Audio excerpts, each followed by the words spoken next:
Hotel ढाब्यासारखी पनीरची भाजी जर तुम्हाला हवी असेल तर ही रेसिपी आपण लगेचच पाहणार आहोत। त्यासाठी पनीरचे क्यूब्स मी इथे सोनेरी रंगाचे होईपर्यंत तेलावर परतून घेतले आहेत।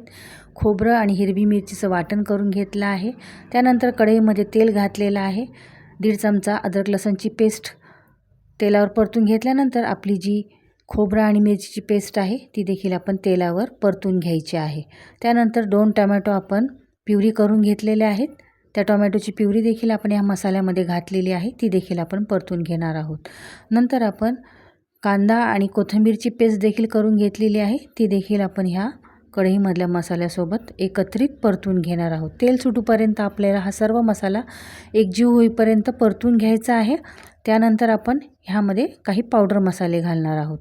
पावडर मसाले आपण घालत असताना ह्यामध्ये आपण अर्धा चमचा हळद, लाल तिखट, गरम मसाला आणि चवीनुसार काळा मसाला घातलेला आहे। हे सर्व मसाले एकत्रित केल्यानंतर आपण थोडंसं पाणी घालून ही ग्रेव्ही तयार झालेली आहे ती ग्रेव्ही आपण झाकण ठेवून शिजवून घेणार आहोत।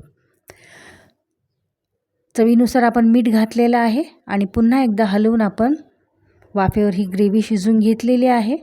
तर इथे पाहू शकता ग्रेव्हीला छान तर्री आली आहे आणि आपला इथे मसाला ग्रेव्ही तयार आहे। त्यानंतर आपण त्यामध्ये पनीर ॲड केलेले आहे आणि शेवटी आपण कसुरी मेथी घातली आहे आणि प्लेटमध्ये काढल्यानंतर आपण थोडंसं क्रीम आणि कोथिंबीर करून गार्निश इथे आपलं